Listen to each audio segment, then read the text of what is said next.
And welcome to today's 10-year digital webinar series from Digital Health.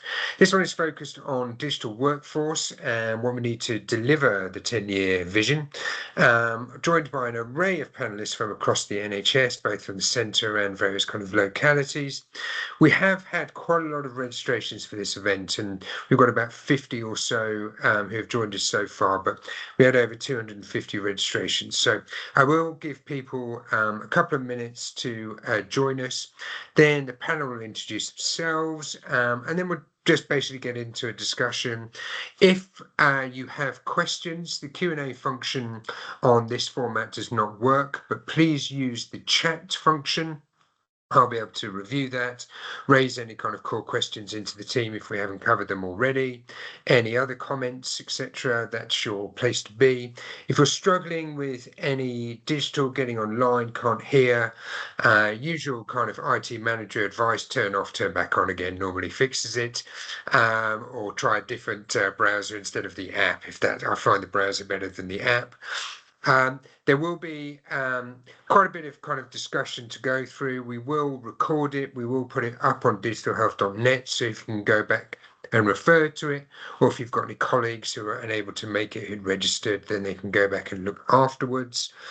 Now, as we trickle in with a few other folks, I will start with intros.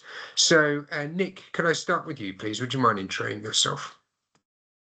Hi everyone, I'm Nick O'Reilly. Till recently I was the Director of Digital at Birmingham Solihull ICB.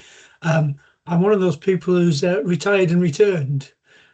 So if anybody wants to ask about that, I'll give you my insight. So I'm now working 2 days a week, helping the ICB through the current changes to all the environments and the organisations. And that's why Nick is very happy despite what's going on. If I could pass it over to Martin to introduce yourself, please. Hi, everybody. Yeah, my name is Martin Dennis. I'm from NHS England. I'm within the central team under Sonia Patel. I'm responsible for the digital profession programme. Amy, if I could come to you. Yes, my name's Amy Freeman. I am the Chief Digital Information Officer at University Hospitals North Midlands, which is in Stoke-on-Trent and Stafford. And I'm also the Chair of the CIO Digital Health Network. Jeremy, and last but not least, Shaukat, please. Hello everyone, my name is Shaukat Ali Khan. I'm the Chief Digital and Information Officer for NHS West Yorkshire ICB and ICS, and also a member together with Amy for the CIO advisory panel. So very nice meeting you all. Thank you, everyone. Thank you for joining us, and thank you for all our attendees. So, as we know, the Digital Workforce Long-Term Plan, the new iteration, is not quite out yet. The mood music is around the spring. We have had a previous Digital Workforce Plan, which was based on the TOPL review, and I imagine there is still quite a lot of interest within that in terms of what we might look at for a forward plan. But to give a bit of insight, I'm going to pass you over to Martin. He's just going to set the scene and where the centre is at the moment, then we'll go into a longer discussion. Thanks, Martin. Thanks, Carl. Yeah, so very well explained in terms of the current timing at the moment. So for the expectations around spring, where we are, where I am in terms of contributing to that. So the predecessor in terms of workforce planning did not actually include digital or any other sort of non-clinical areas. So it's great that we're actually going to be represented within that.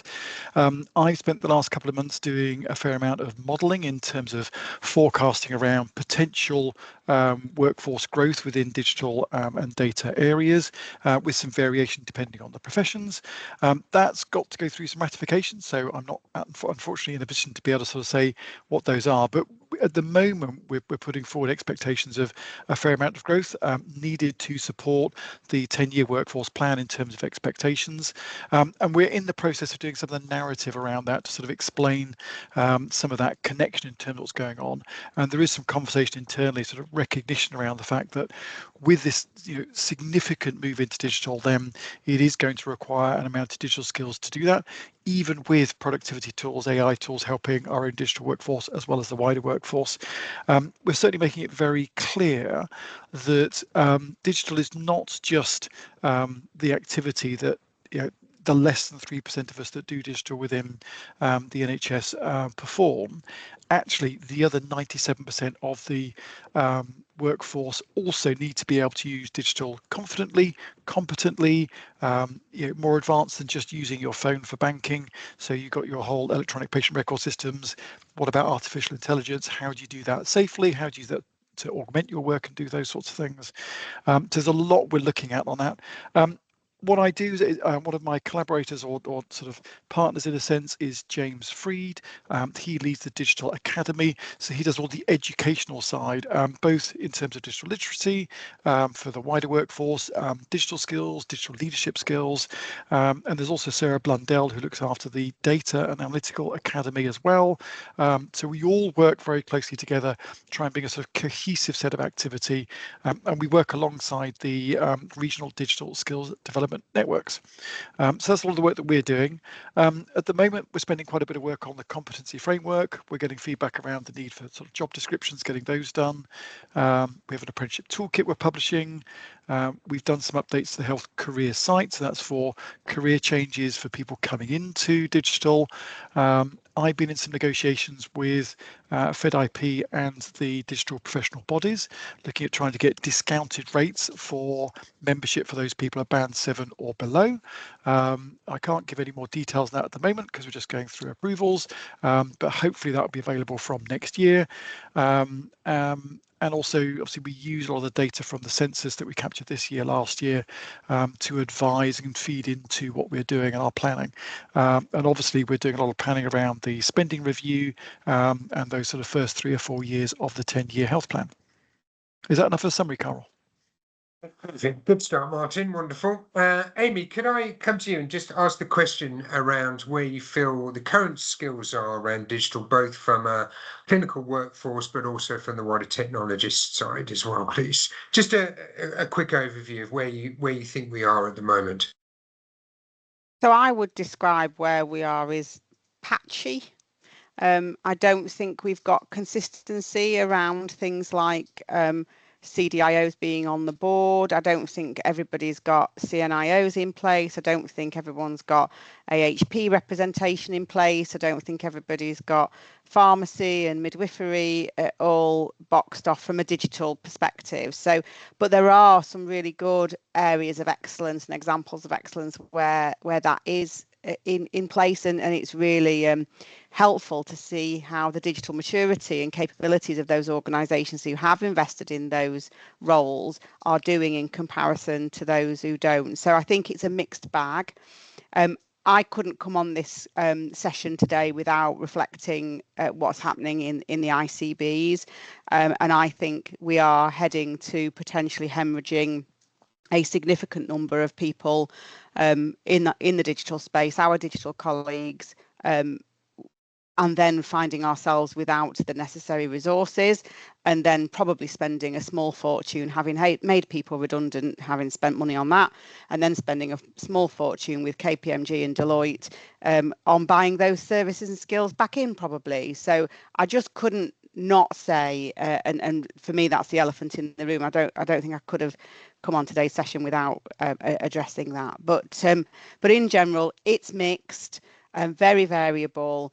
And I think guidance coming out from the centre is really useful, but we are up against a brick wall with many of our ICB colleagues in consultation, and they will be departing the NHS, and I think that's a very a sad position for us to be in when we know that the answer to everything is doing it digital, right? Digital first care, analog to digital, except let's do loads of AI. None of that stuff's going to happen without having the digital profession backing it up and making it safe and secure. So yeah, I didn't want to not call that out. Thanks, Carl.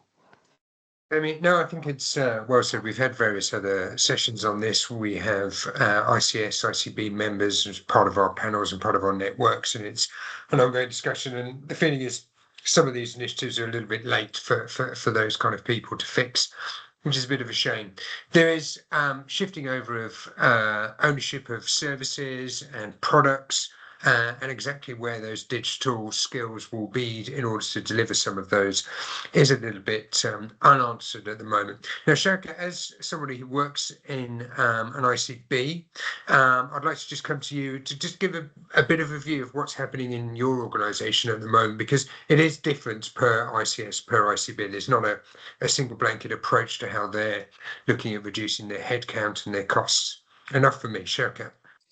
Yeah, thank you, Carl. I fully agree with Amy, and I'm from ICB, so I relate to what's happening around us. I think that we are just struggling with regards to the growing expectations on digital data and technology. At the same time, the resources which will be available after all these restructuring, how this will operationalize in real.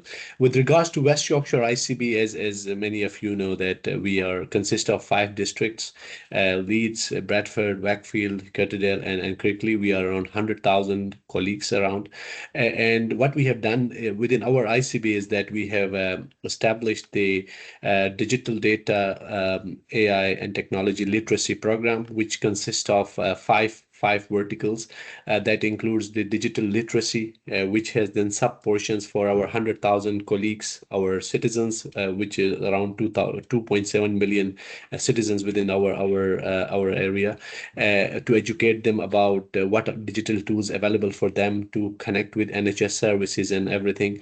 Also, we have a young ambassadors program or digital ambassadors program to engage our youth from universities, schools, who can help us in spreading the word of what is available. That's one vertical. The second vertical is distinguished lecture series, where we bring inspiring speakers from around the world, from around the NHS and also around UK, to bring and share best practices. And then this is happening, and next one is on 10th of December.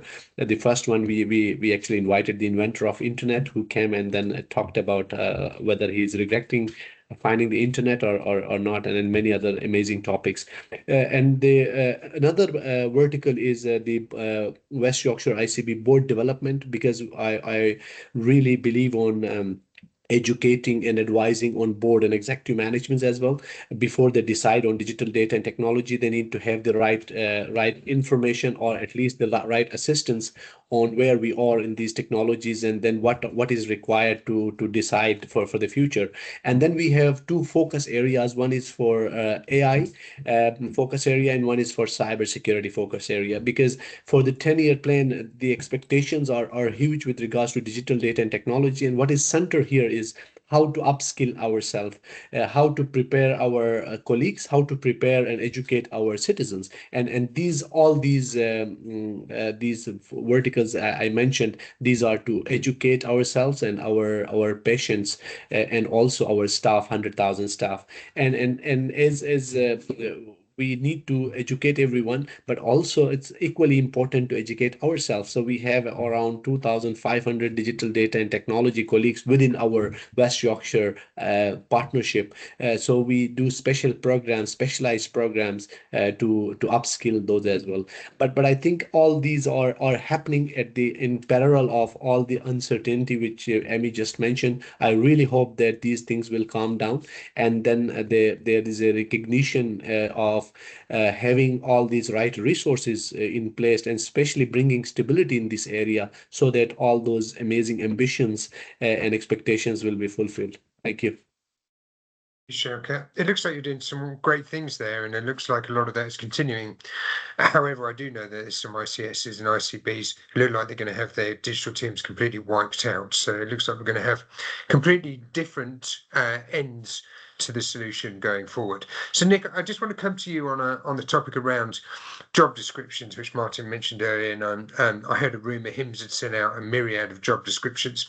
One of the things it seems is there's an awful lot of job titles, job roles, and job functions that look very different but seem very similar. And I just wondered, what's the view there, and what consolidation around digital workforce looks there in order to provide the right training, the right service, and the right provision for that?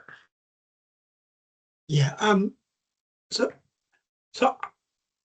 in a previous role, I was for a short time in the project management function, and we used the government project capability framework, which gave a really good not just a good set of core expectations for each job, but actually what was much more important to me was he gave a clear set of expectations about how you could develop your career, what training and experience you would need to move between jobs. It also gave pathways for how civil servants could move between different departments rather than have to leave when they wanted to progress their career. So I think having a NHS digital workforce capability competency framework that focuses not just on job descriptions but focuses on career pathways is really important. It allows people to see the opportunities, to understand the expectations about how they move up those opportunities.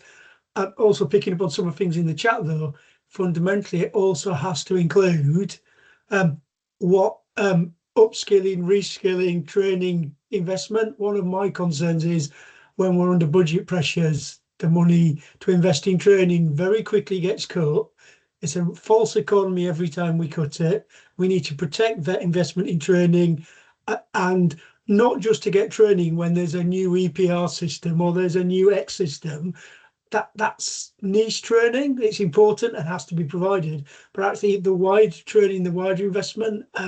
Again, in my last but one job, we were very successful moving people out of contact centre jobs into digital jobs. They were really good in digital, but if they'd applied for a digital job, they wouldn't have got in because they didn't have the relevant academic qualification. So we need to be better at thinking about how do we open up our profession to people who have the skills but may not have a perceived set of academic qualifications that are important. That's why I think it's really important we get that capability competency framework in place. Yes, we can all stop rewriting the same job description for the same role. That will save us all, but actually it will help people move throughout their career. And if we want to keep people in digital in the NHS for 25, 35 years, it's really important to have that clear, consistent career pathway.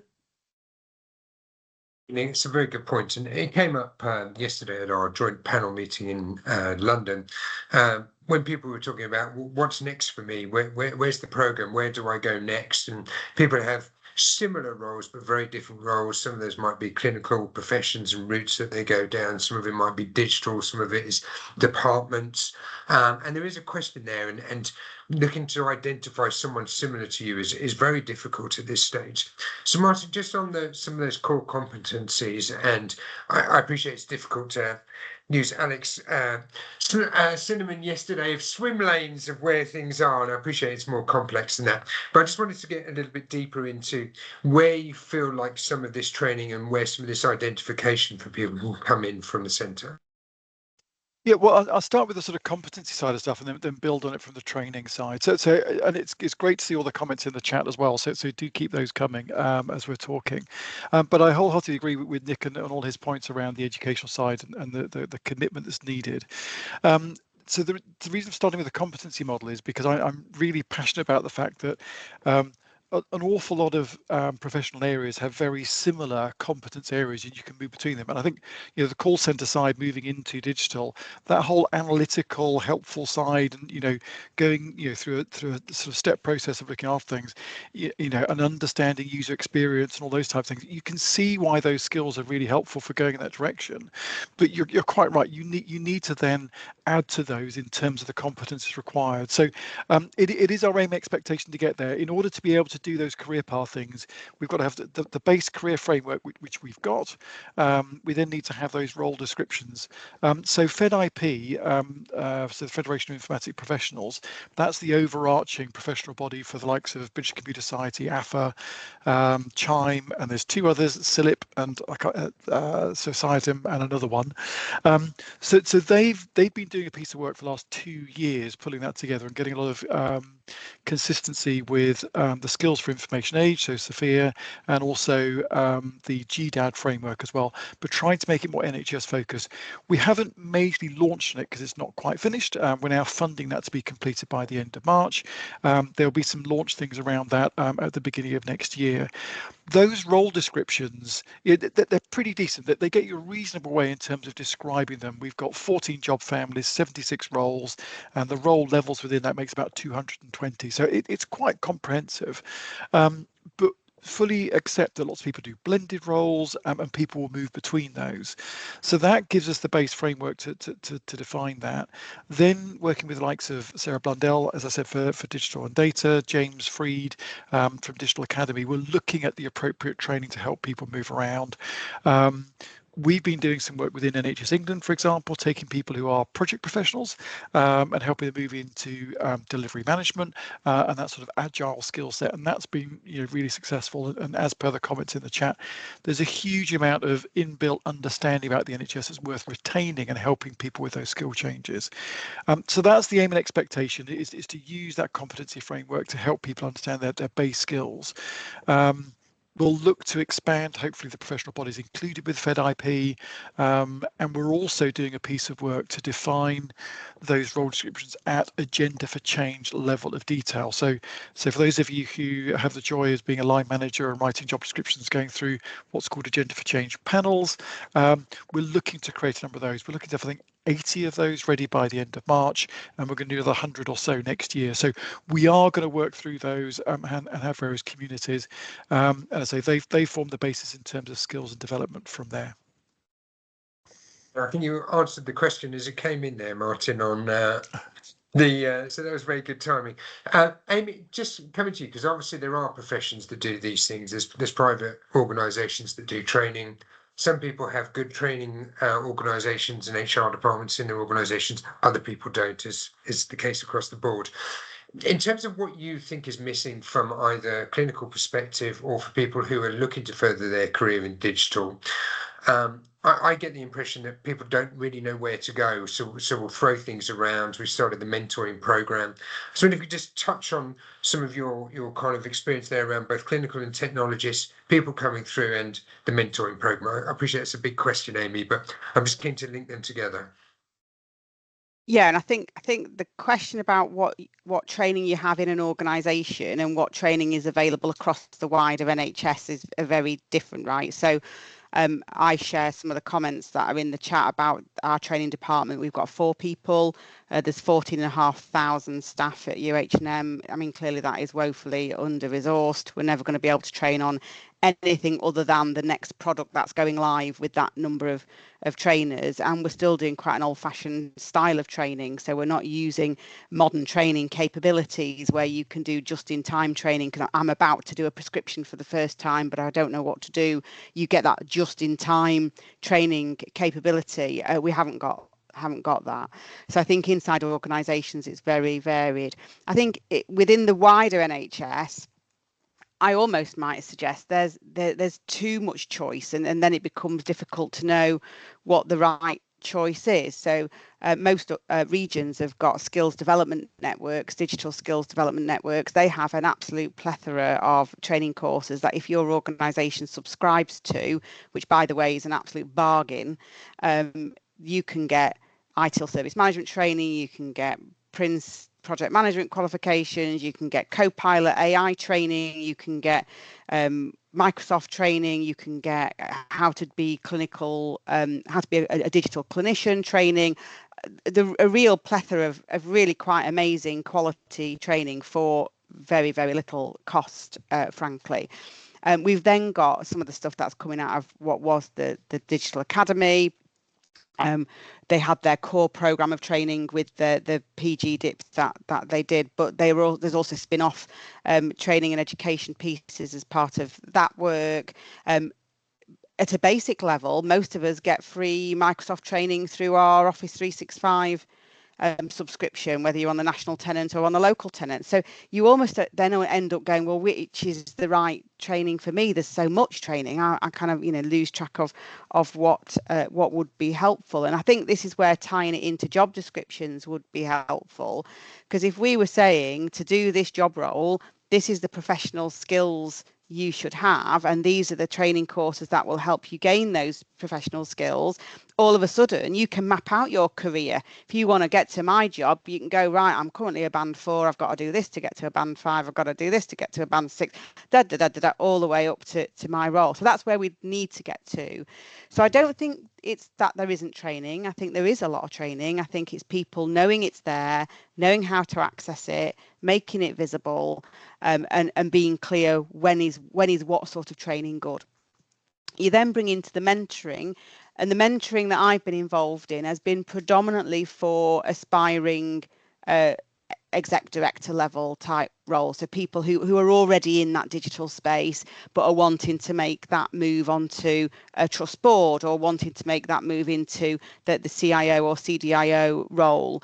I'm not sure what layers of mentoring sit underneath that. I'm not involved in servicing any of that. So there is some really good mentoring programs, both through Digital Health and through the First Board CIO program. Really good training, really, well thought of people providing that mentoring. But it's almost for those who are kind of the next layer down. It doesn't come from your band 6, your band 7 type roles. So that does feel like it could be a gap. You, Amy. Shaukat, you had your hand up first, and then it went down. So I'm going to come to you first, then Nick. Thank you, Carl. I was just reading a lot of comments, and then I think those are relevant for this discussion, what Amy was doing. So what we are doing at West Yorkshire with regards to the challenges about resources we have around, of course, 100,000 colleagues across the board, and then we have all the trusts and all the local bodies, combined authorities. So what we have done is that we have identified the strengths from each of that, and then we are partnering with industry, with academia, to run these trainings. It's not only the responsibility of the training departments to run these ones. For example, all these trainings which I mentioned, these we are collaborating with Health Innovation Network. We are leveraging on strengths within NHS. We are requesting them to come and then do these. For example, when we did the cybersecurity training, we invited Mike from the Central Security Operations Center and other experts. And also we are leveraging on what's already available on the national and then the regional platforms, all these trainings. And then the last one is identifying within all the trusts, because there are a lot of amazing people around, a lot of experts around, how to leverage their expertise. So I think the new phenomena of training is not like it's the responsibility of one department or a couple of individuals. It's a collective. I think collaboration is a new transformation, and I think that's how we are doing this. Thanks. Shaukat, Nick? Yeah, I wanted to pick up on the kind of generic training available. I think one thing we need to do is curate it more, because not everybody knows it exists, whether it's Microsoft or Copilot. But more importantly, we then need to make sure that we put in place learning networks. Some people have good capacity to self-learn by themselves, but a lot of people find learning easier in a learning community.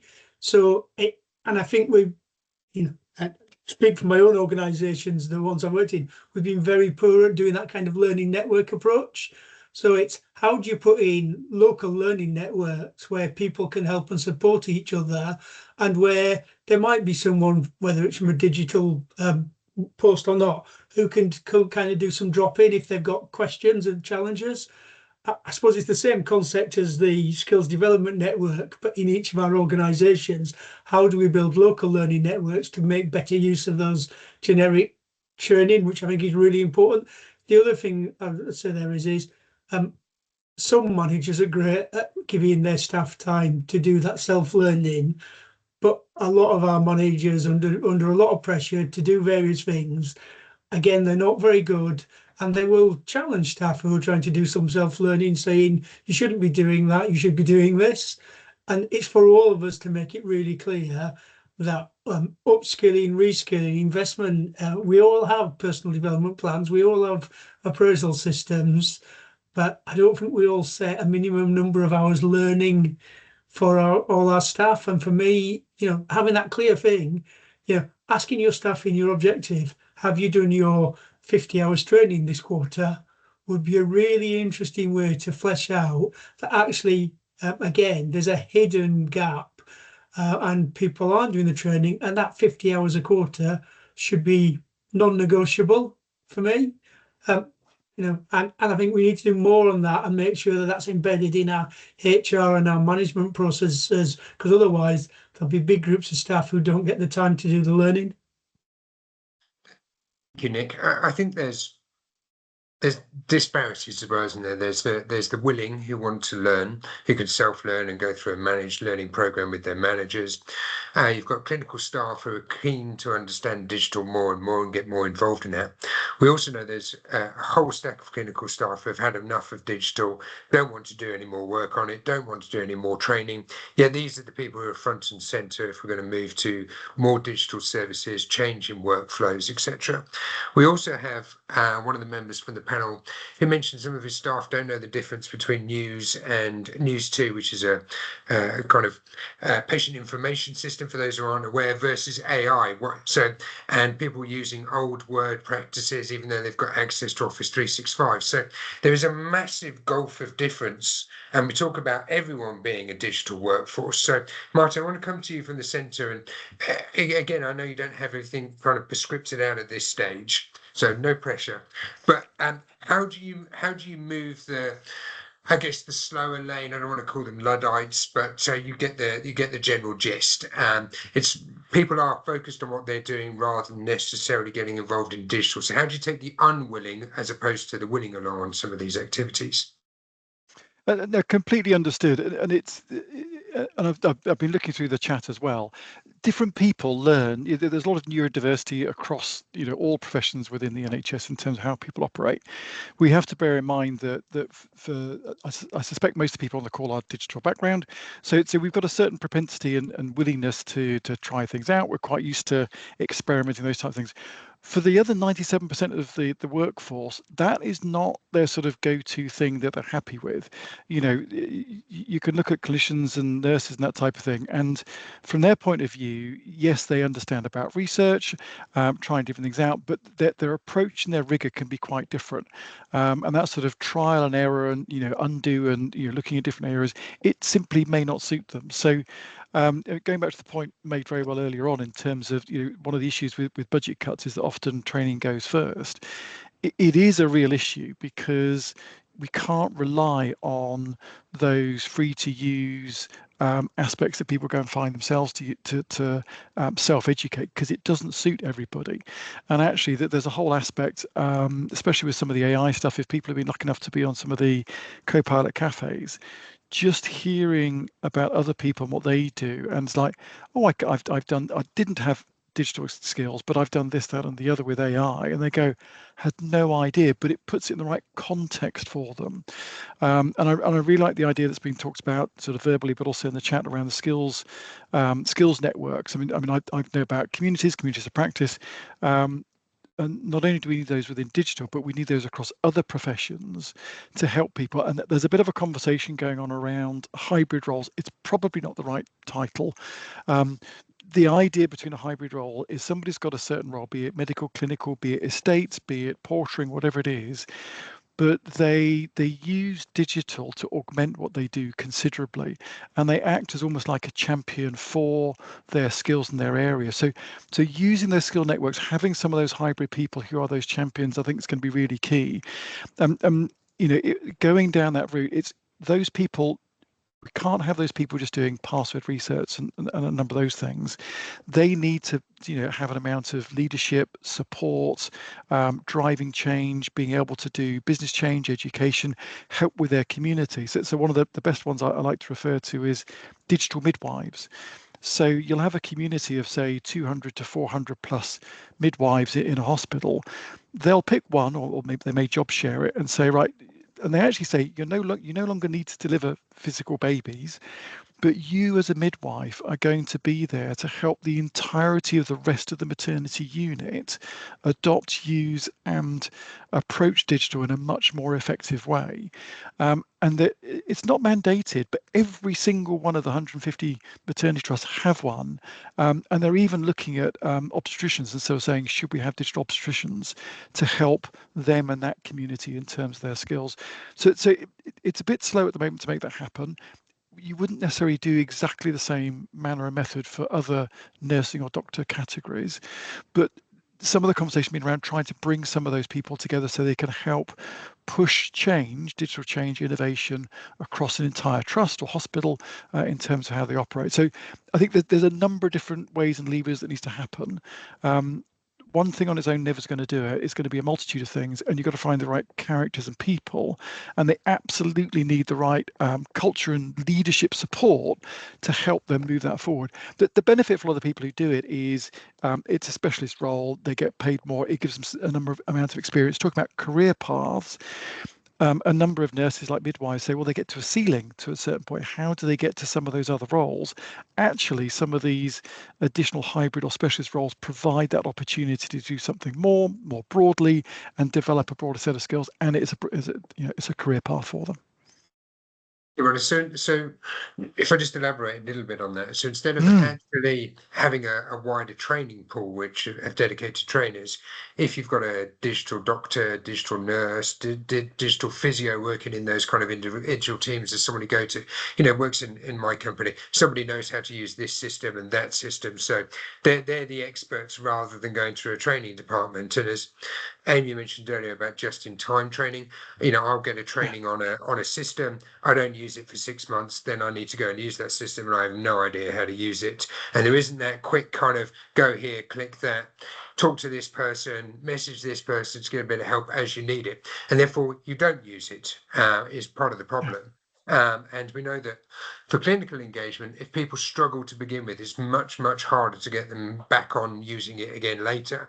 So I'd just like to come to you again, Amy, in terms of that structure there, in terms of keeping the IT terrified interested so they're not terrified, and actually some kind of small wins that can work with people. There's lots of great stuff in the chat, and I can see some of that, and it is quite isolated, and I think there's a bit of a job there for either networks, digital health, the centre, or all of us to perhaps pull some of this together. But in terms of getting breadth of digital competency in your organisation, what are the kind of key tips that you would provide there, Amy? Yes, I mentioned earlier that the size of our training department is woefully inadequate, and so that wouldn't be a starting point I would recommend. What we have done, however, since I started, which has now been over 4 years ago, is we've developed a digital network, and the digital network, we call it the Digital Advocate Network, so the DAN network. The Digital Advocate Network is anybody, any role, any grade, interested in digital. They don't have to be good at it, they just need to be interested in it. So that could be simply keen on knowing how it might make a difference to their service, or they might be budding digital folk, but anybody can join. And we've got over 400 digital advocates in UH&M. Those staff get access to the technology first. They get access to enhanced training. They get asked to help with things like rollout and floor walking and general engagement. They're also asked to be part of any solution selection. So if we're going out to procurement for a new thing, they will be invited to be part of that selection process. And that's really helping us connecting those frontline staff from any whether it's frontline clinical or whether it's HR, procurement, finance, whoever, really bringing those teams together and with digital to make sure that the solutions that we buy are good, but also, and this is me being completely cheeky, give me a set of free trainers if I need them, to be able to go and do some floor walking for me at no cost. But because they've got a decent job of work to do, because we ask them to get involved and do stuff, they're motivated and engaged to get involved and do stuff. And I think that's really helpful, and they see the difference that they make. All it costs me is I take them all away to our local football club once a year, give them buffet lunch and free chips. The chips are very important because they're particularly good at our football club. And talk about what we did last year and how they helped us, what we're planning this year. Do we think that's right? Have we prioritised it appropriately? And can they help us? Are there particular projects that they're interested in next year that they want to sign up to get involved in? And then they can get involved. So that's something we've done at very, very minimal cost.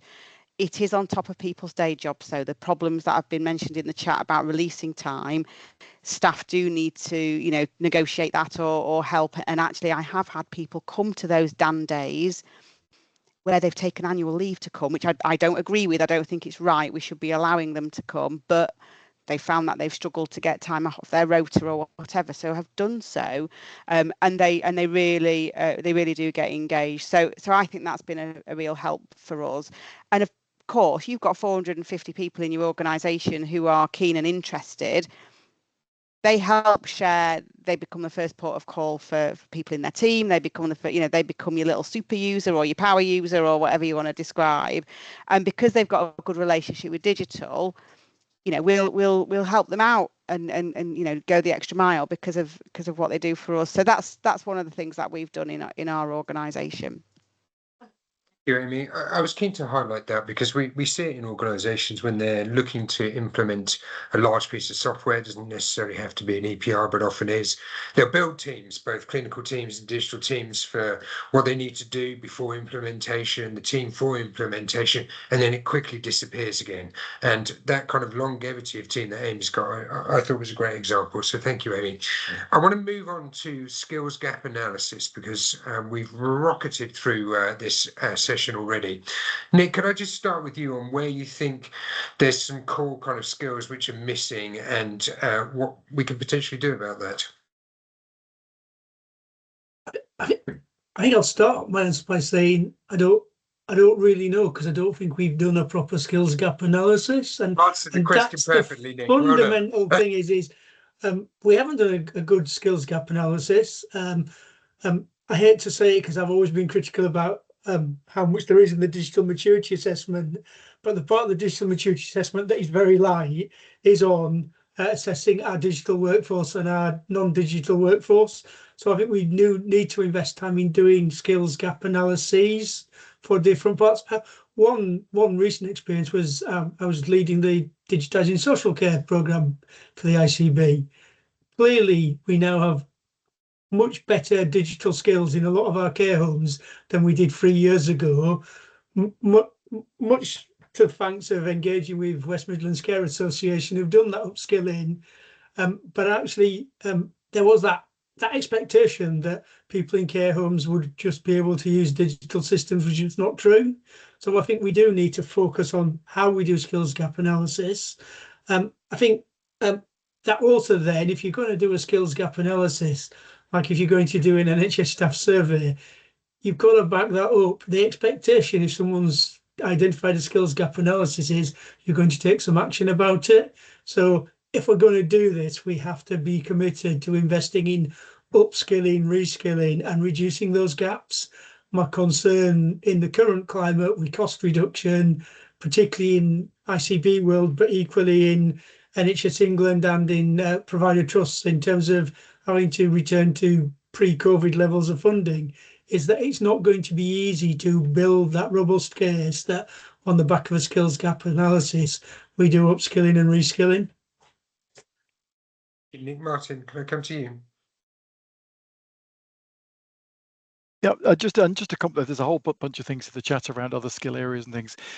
Just to add to your question, or in response to the question, Carl, one of the areas that I think we've really struggled with over a number of years is that whole business change transformational side. I mean, it's part of the educational team.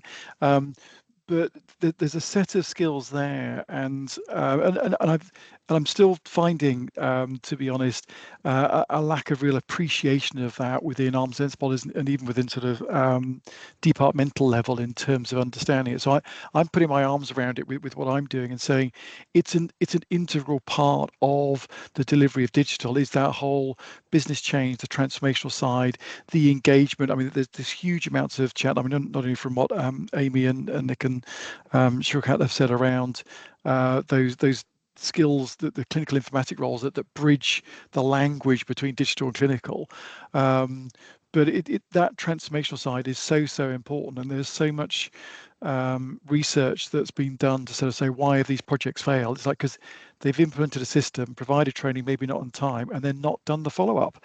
It's not there as a continual support thing for people to understand that in order to use the system to best effect, you might need to change how you do your work. And people haven't quite appreciated it's not just about a computer system and computerizing how you used to do stuff. Actually, you may think about that because you've got this great system, you can now work in a different way that's more effective and more efficient, but that requires change, and that doesn't come naturally to people, and you cannot expect people to just do that automatically with a computer system. You've got to go through a process to bring the entire workforce through on that process. Thank you, Martin. Showkat.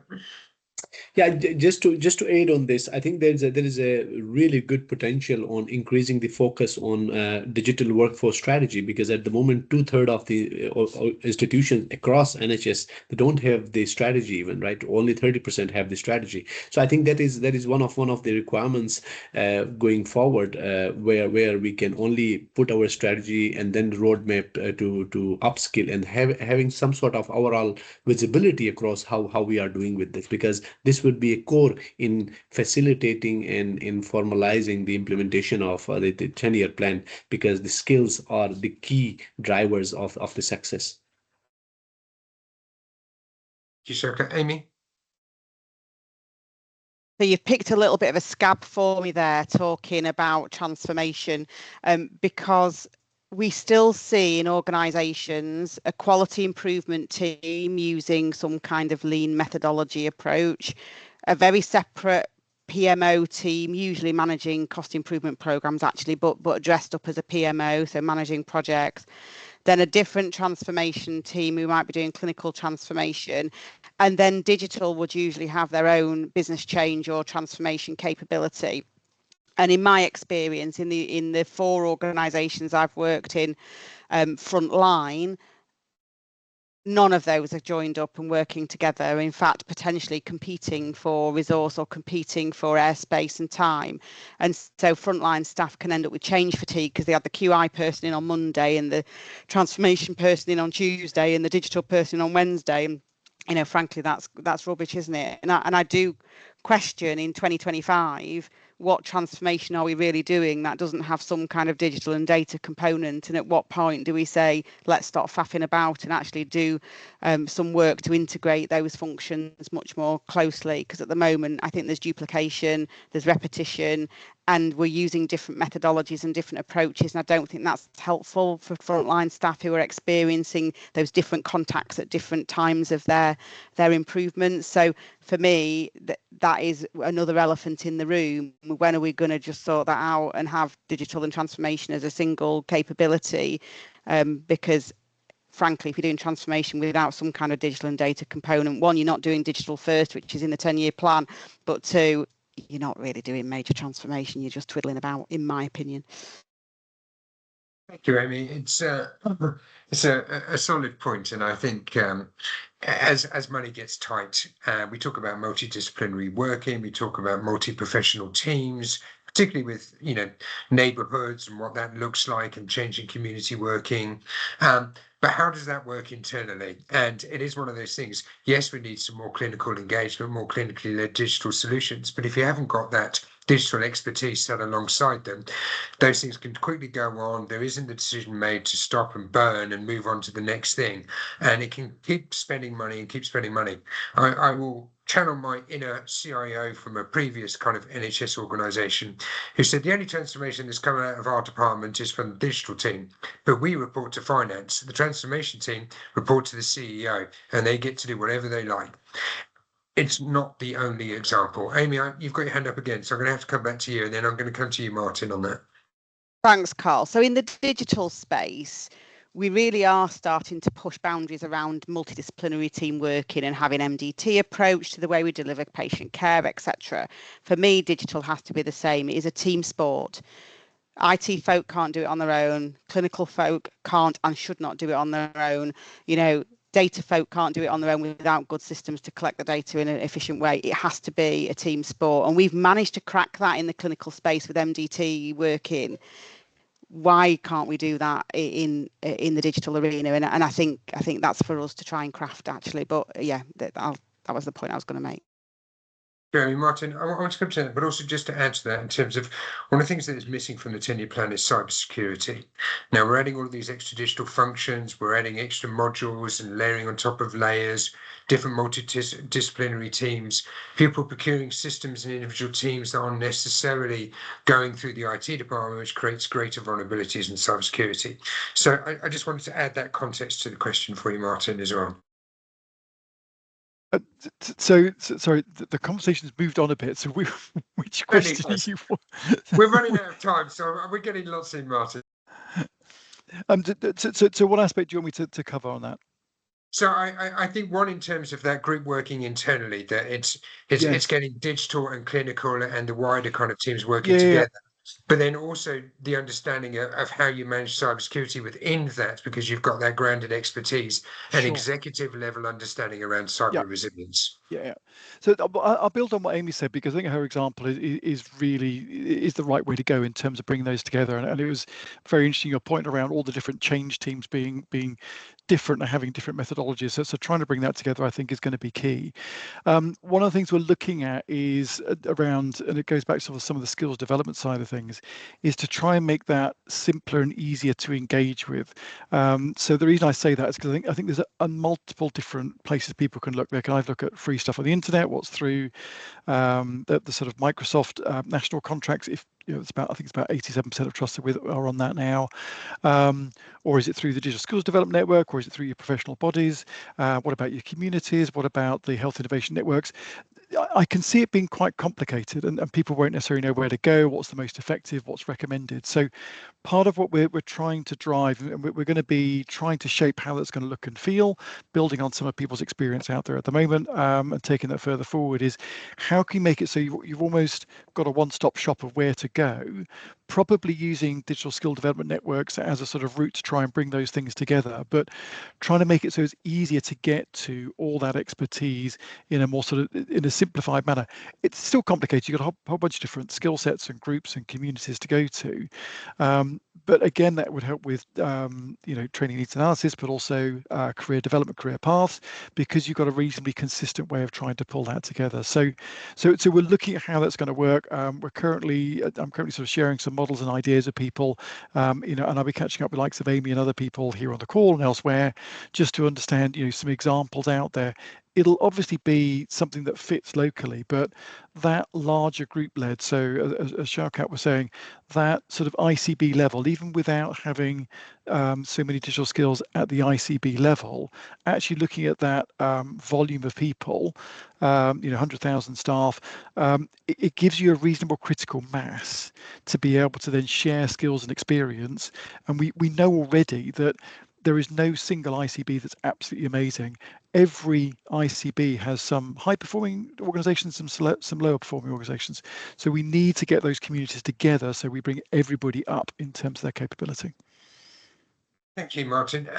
I'm just going to throw something out there, and then I'm going to come to kind of sum up points. So, and it was a comment made by James Hawkins this week in a meeting that we had with our panels, that if you look at their locality, whether it's an ICB, ICS region, they've all got different systems, and some of those digital folks which are leaving who look after those systems. So the idea that you can have a single approach to how you do something and singular knowledge of the intricacies of those systems and the service provision is quite difficult. So I just want to throw that out there as I ask you for your kind of closing sum up points and any kind of selling points you'd like to take away. Shaukat, could I start with you, please? Thank you.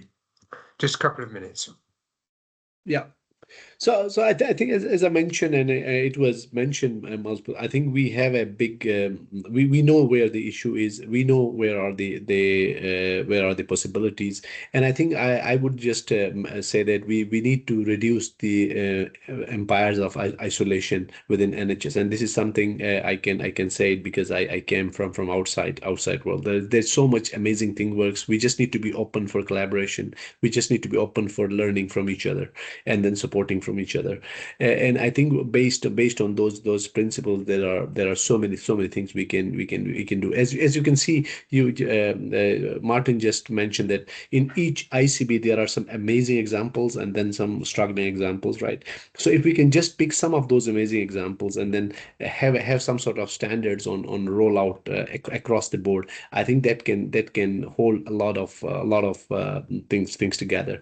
And if we can have some sort of decentralized approach as soon as possible to bring clarity in digital data and technology area, because at the moment there is no clarity. There's so much going on, and then no one across the board we are clear about what is going to happen, what will be the structure from the national region, and then goes down. I think this clarity is very, very important, because this area is the enabler for the entire 10-year plan, and then it's important to have the clarity on this area.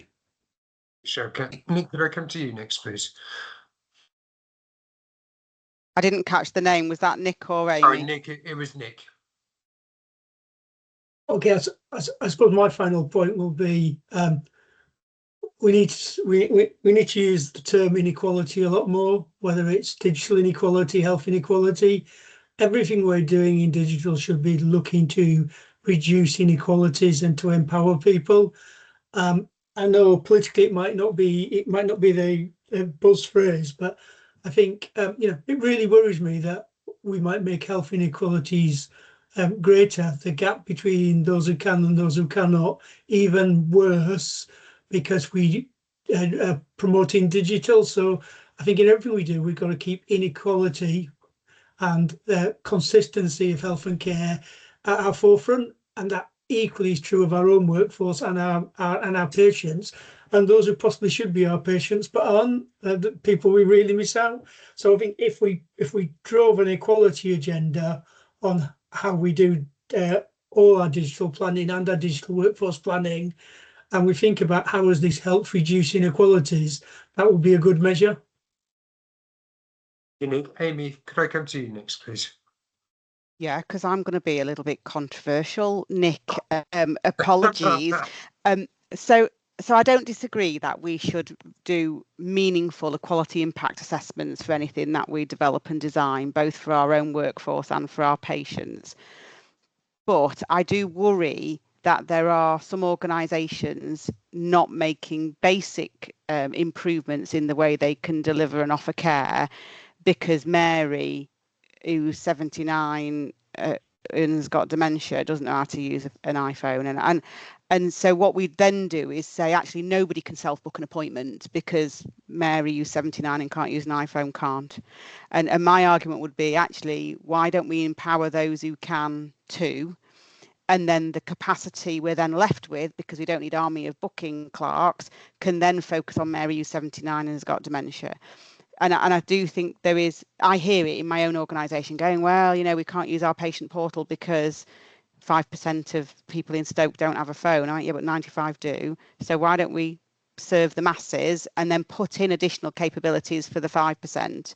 Also, I want to flip that conversation. So I'm dyslexic, as some of you will know. I find it much easier to use a screen reader or to be able to use digital to enhance the background colours and things when I'm reading, that I don't get with a letter. So if I get a letter from through the post, I can't use those tools and those capabilities. They're not available to me.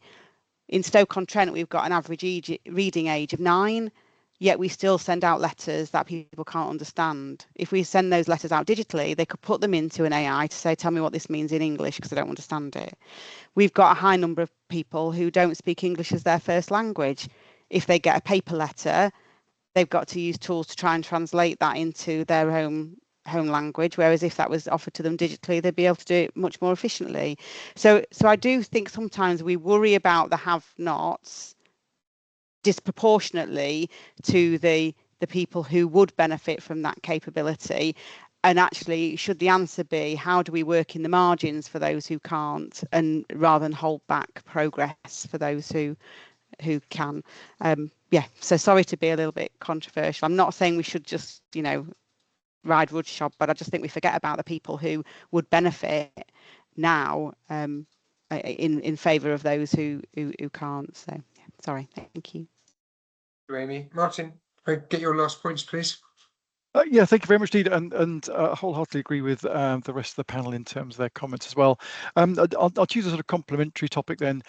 So I think one of the key things that we're looking to drive forward is professionalism. So it can sound like a sort of very amorphous, bland type word, but it's not just about sort of professional ethical standards, but it's around. There's been a lot of conversation around continued professional development, but all our clinical medical staff have to have that sort of professional expectations, but there's a huge number of non-clinical parts of our organizations that are expected to as well. So be it finance, be it commercial, be it procurement, be it HR, be it our knowledge management librarian people. So we're looking to go down that path of sort of an expectation around a commitment to professionalism, which includes continuous professional development and understanding sort of career path and driving that forward.